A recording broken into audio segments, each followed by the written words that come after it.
नमस्कार। आपका महाभारत के जाने अनजाने पात्र के दूसरे एपिसोड में स्वागत है। पहला जो एपिसोड था उसमें हमने राजा शांतनु के बारे में बात की थी, उनके बारे में जाना था। आज दूसरे एपिसोड में राजा शांतनु की दूसरी पत्नी सत्यवती के बारे में हम जानेंगे, उनके बारे में विस्तृत चर्चा करेंगे।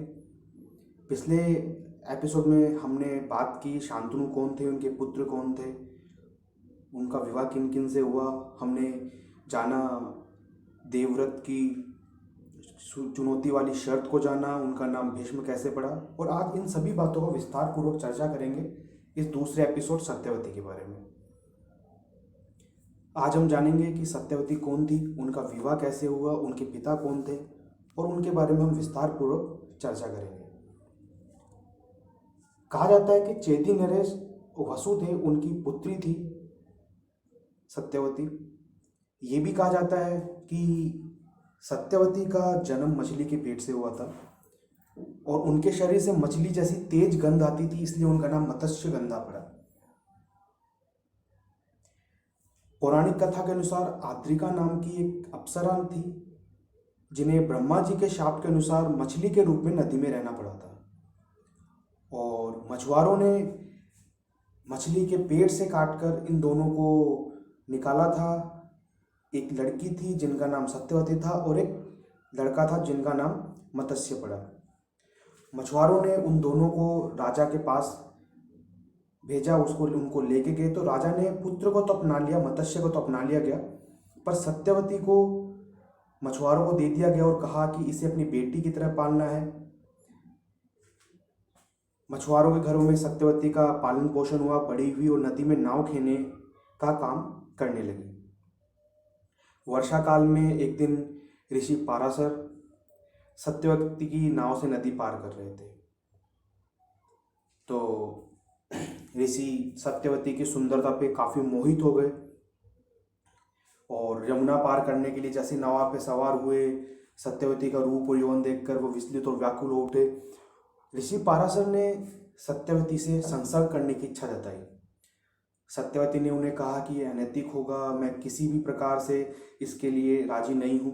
लेकिन पाराशर ऋषि जो थे नहीं माने और काफ़ी उनसे निवेदन करने लगे। तब सत्यवती ने ऋषि के सामने 3 शर्तें रखी। पहली कि उन्हें ऐसा करते हुए कोई नहीं देखना चाहिए।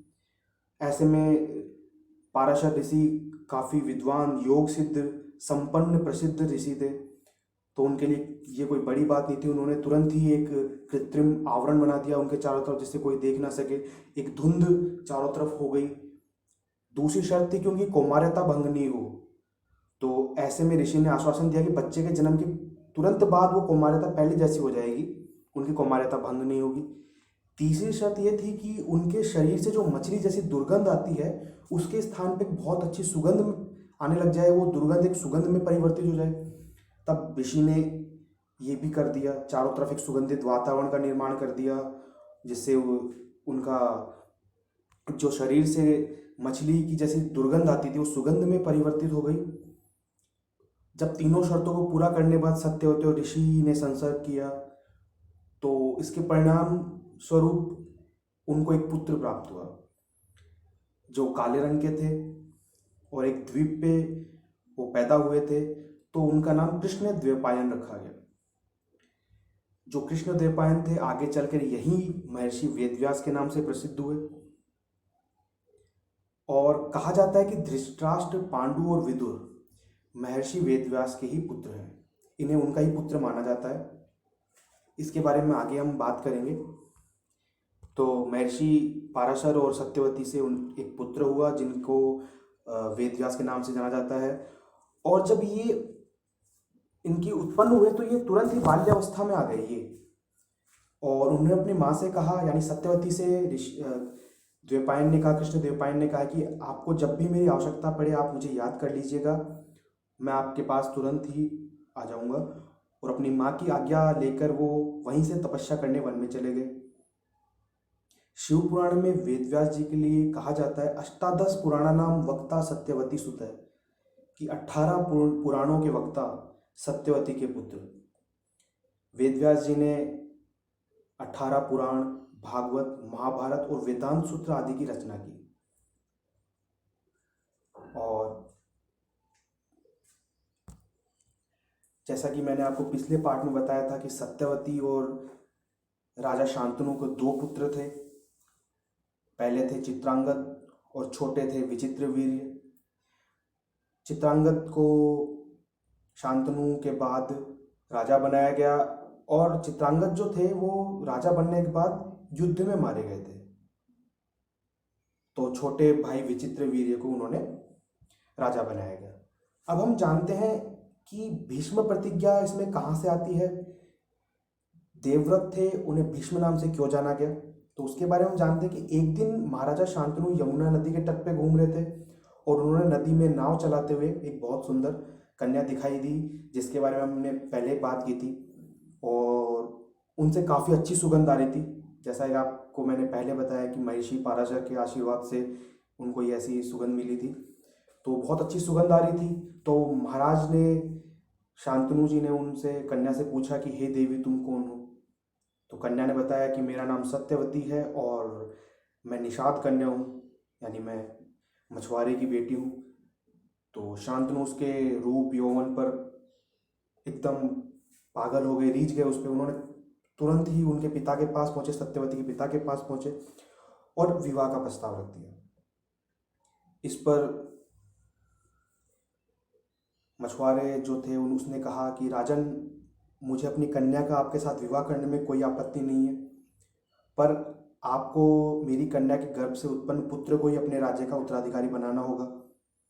जब निषाद की इन बातों को सुना तो महाराज शांतनु चुपचाप हस्तिनापुर लौट आए, क्योंकि राजा शांतनु के पहले से एक बड़े पुत्र थे जो कि देवव्रत थे। अब महाराज शांतनु हस्तिनापुर तो लौट आए, पर सत्यवती के वियोग में बहुत व्याकुल रहने लगे, परेशान रहने लगे, शरीर दुर्बल हो गया। जब महाराज की यह दशा देखी तो देवव्रत को बड़ी चिंता हुई। उन्होंने मंत्रियों के द्वारा अपने पिता की इस प्रकार की दशा का कारण पूछा। जब उन्हें कारण ज्ञात हुआ तो तत्काल ही अपने मंत्रियों के साथ निषाद के घर पहुंचे और उन्होंने निषाद से कहा कि आप खुशी के साथ अपनी पुत्री सत्यवती का विवाह मेरे पिता शांतनु के साथ कर दें। मैं आपको वचन देता हूं कि आपकी पुत्री के गर्भ से जो बालक जन्म लेगा वही राज्य का उत्तराधिकारी होगा,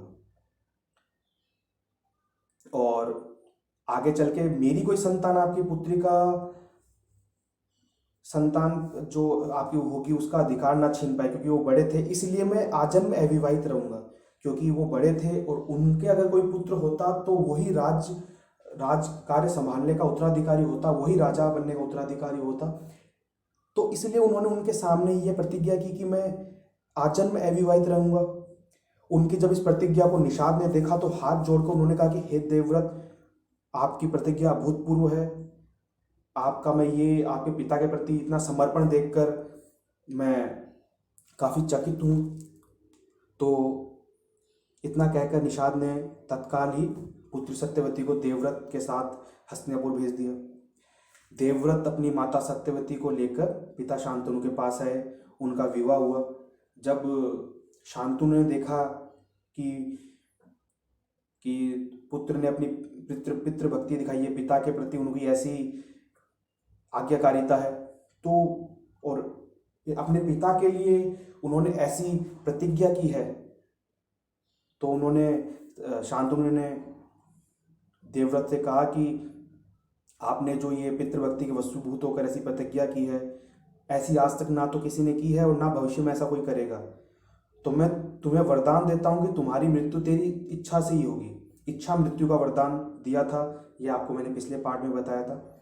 और ऐसी प्रतिज्ञा के कारण ही आगे चलकर भीष्म के नाम से कहलाए जाओगे, और भीष्म प्रतिज्ञा के नाम से आपकी जो प्रतिज्ञा सदैव प्रख्यात रहेगी। आज भी हम लोग भीष्म प्रतिज्ञा के नाम से कहते हैं कि उसने ये प्रतिज्ञा की, भीष्म प्रतिज्ञा, तो ये काफ़ी प्रसिद्ध हुई। और मैंने आपको बताया था सत्यवती के चित्रांगद और विचित्रवीर्य नाम के पुत्र भी हुए और चित्रांगद को राजा बनाया गया। शांतनु का स्वर्गवास पहले ही हो गया था।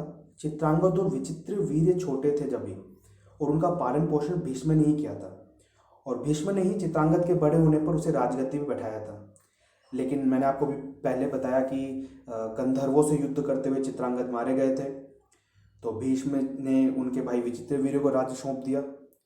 उसके बाद भीष्म को विचित्र वीर्य की विवाह की चिंता हुई, तो उन्होंने काशीराज की 3 कन्या थी, अम्बा, अम्बालिका और अंबिका, उनका स्वयंवर था। तो भीष्म ने अकेले ही वहां जाकर सभी राजाओं को हरा दिया और तीनों कन्याओं को हरण कर लिया और हस्तिनापुर ले आए। जो बड़ी कन्या थी अम्बा, उन्होंने भीष्म को बताया कि वह राजा साल्व से प्रेम करती है।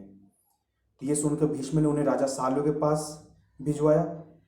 और आगे क्या हुआ ये कथा मैं आपको अगले पार्ट जो मेरा आएगा भीष्म पिता के बारे में, भीष्म पितामह के बारे में, उसको मैं अगले पार्ट में आपको बताऊंगा।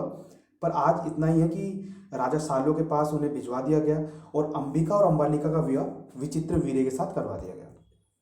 विचित्र वीर्य को भी कोई संतान नहीं हुई और क्षय रोग से पीड़ित होकर उनकी मृत्यु हो गई। अब सत्यवती को कुल का नाश होने का डर सताने लग गया, तो उन्होंने भीष्म से कहा कि पुत्र इस वंश का नष्ट होने से बचाने के लिए मेरी आज्ञा है कि तुम इन दोनों रानियों से पुत्र उत्पन्न करो। अब माता ने आदेश दिया, तो भीष्म ने उनसे कहा कि माता मैं अपनी प्रतिज्ञा भंग नहीं कर सकता हूँ। तो माता सत्यवती को काफ़ी दुख हुआ, उनको डर लगने लगा कि उनका कुल है यही नष्ट हो जाएगा। तो उसी समय उन्हें अपने पुत्र वेदव्यास की याद आई। तो जैसे उन्होंने वेदव्यास जी को याद किया, वो वहीं उसी समय उपस्थित हो गए। तो सत्यवती ने उनसे कहा कि पुत्र तुम्हारे सभी भाई निसंतान है, स्वर्गवासी हो गए हैं, और वंश को बचाने के लिए मैं तुम्हें आज्ञा देती हूँ कि उनकी पत्नियों से संतान को उत्पन्न करो। तो वेदव्यास जी आज्ञा पाकर बोले कि माता आप उन दोनों रानियों से कहें कि 1 वर्ष तक नियम और व्रत का पालन करें, तो उनको गर्भ धारण हो जाएगा। अब यहाँ से पता चलता है कि विचित्र वीर्य भी नहीं है, यहाँ पे विचित्र वीर्य की मृत्यु हो चुकी है, राजा चित्रांगद की भी मृत्यु हो चुकी है। तो ऐसे ही एक आगे बताता हूँ, जैसे ही 1 वर्ष का व्यतीत हुआ तो वेदव्यास जी सबसे पहले बड़ी रानी के पास गए, अंबिका के पास गए। अंबिका ने उनका तेज देखा ऋषि का, तो वो डर गई और उन्होंने नेत्र बंद कर लिए। वेदव्यास जी लौटकर अपनी माता सत्यवती के पास आए और उन्होंने बोला कि माता अंबिका का बड़ा पुत्र तो बहुत ही तेजस्वी होगा, किंतु उसने नेत्र बंद कर लिए हैं, तो वो इस दोष के कारण अंधा होगा। सत्यवती को ये बात पता चली तो वो काफ़ी दुखी हुई। तो उन्होंने छोटी रानी अंबालिका के पास उन्हें भेजा। अंबालिका वेदव्यास जी को देखकर काफ़ी डर गई, पीली पड़ गई वो डर के मारे। तो उनके कक्ष से वेदव्यास जी जब लौटे तो उन्होंने सत्यवती से कहा कि माता अंबालिका गर्भ से पांडु रोग से ग्रसित पुत्र होगा। पांडु रोग जो होता है उसे पीलिया कहते हैं। तो पीलिया से ग्रसित पुत्र होगा, तो इसे देखकर भी माता सत्यवती को बहुत दुख हुआ। तो उन्होंने जब दोनों पुत्री ऐसे सुना उन्होंने, तो वो काफ़ी डर गई, उनको काफ़ी दुख हुआ। तो उन्होंने वापस से बड़ी रानी अंबालिका के पास वेदव्यास जी को जाने का आदेश दिया। तो इस बार जब बड़ी रानी के पास गए तो बड़ी रानी ने क्या किया, खुद ना जाकर अपनी दासी को वेदव्यास जी के पास भेज दिया। दासी ने वेदव्यास जी का भोग कराया, वेदव्यास जी ने आनंदपूर्वक। तो इस बार वेदव्यास जी माता सत्यवती के पास आकर कहा कि माते कि इस दासी के गर्भ से वेदों को जानने वाला बहुत ही नीतिवान पुत्र होगा। तो यह सुनकर रानी को खुशी हुई, थोड़ा बहुत उन्हें अच्छा लगा कि हाँ चलो ठीक है। और यह कहकर वेदव्यास जी वापस अपनी तपस्या करने चले गए। समय आने पर अम्बा के गर्भ से तो जन्म से ही अंधे धृतराष्ट्र पैदा हुए, अंबालिका से पांडु रोग से ग्रसित पांडु, और दासी जो थी उनके गर्भ से धर्मात्मा विदुर का जन्म हुआ। धृतराष्ट्र, पांडु और विदुर, इनका लालन पालन जो भी किया सारा भीष्म ने किया। तीनों बड़े हुए तो उन्हें पढ़ने के लिए भेजा गया। तो जो धृतराष्ट्र थे वो बल के अंदर काफ़ी मजबूत थे, काफ़ी बलवान थे। पांडु जो थे वो धनुर्विद्या में थे और विदुर धर्म और नीति में निपुण हुए। जब बड़े हुए तो धृतराष्ट्र तो अंध होने के कारण राज्य के उत्तराधिकारी नहीं बने, और विदुर जो थे दासी पुत्र थे, इसलिए उन्हें राजा नहीं बनाया गया। इसलिए पांडु को ही हस्तिनापुर का राजा घोषित किया गया। कुछ समय बाद भीष्म ने धृतराष्ट्र का विवाह किया गांधार की राजकुमारी गांधारी से। और गांधारी को जब पता हुआ कि उनके पति अंधे हैं तो उन्होंने भी अपने आँखों पर पट्टी बांधी थी, ये सब जानते हैं। और जब इन बालकों का जन्म हुआ था तब वेदव्यास जी ने भविष्य में आने वाली विपत्तियों का आगाह पहले ही सत्यवती को करवा दिया था। और उन्होंने अपनी माँ से कहा कि आप भी वानप्रस्थ चले जाइए, अनुरोध किया कि उन्होंने अपनी माता को भविष्य की विपत्तियां पहले ही बता दी थी। ये कहा जाता है कि उन्होंने पहले ही ऐसी महाभारत के युद्ध होने की घटना उन्होंने पहले ही बता दी थी, उन्होंने आगाह कर दिया था। और उन्होंने अपनी माता से कहा था कि आप भी वन में चले जाइए। तो जब राजकुमार बड़े हुए, ये तीनों राजकुमार धृतराष्ट्र, पांडु और ये जब बड़े हुए, विदुर बड़े हुए, तो सत्यवती ने भी वानप्रस्थ वन चली गई थी, वन में चली गई थी। तो आज हमने सत्यवती के बारे में जाना, धृतराष्ट्र का जन्म, पांडु का जन्म, विदुर के जन्म के बारे में हमने जाना, वेद व्यास जी कैसे हुए उनके बारे में जाना। सत्यवती के बारे में जो भी जानकारी मैंने प्राप्त की वो मैंने आपके साथ बांटी है, आपको बताने का प्रयास किया है। आशा करता हूँ कि आपको ये जानकारी अच्छी लगेगी। और अगर आपको ये वीडियो पसंद आती है तो आप प्लीज़ इसे लाइक कीजिएगा, शेयर कर दीजिएगा, चैनल को सब्सक्राइब कर दीजिएगा। जो मैं इसका तीसरा पार्ट लेके आऊँगा वो काफ़ी इंटरेस्टिंग होने वाला है, क्योंकि वो है भीष्म पितामह के बारे में। आप उनके बारे में काफ़ी कुछ जानते होंगे, पर उनके बारे में ये तीसरा पार्ट होगा, काफ़ी इंटरेस्टिंग होने वाला है, काफ़ी अच्छी जानकारी मैं उसमें दूंगा। तब तक के लिए आपका बहुत बहुत धन्यवाद। घर पे रहें, सेफ रहें। Thank you.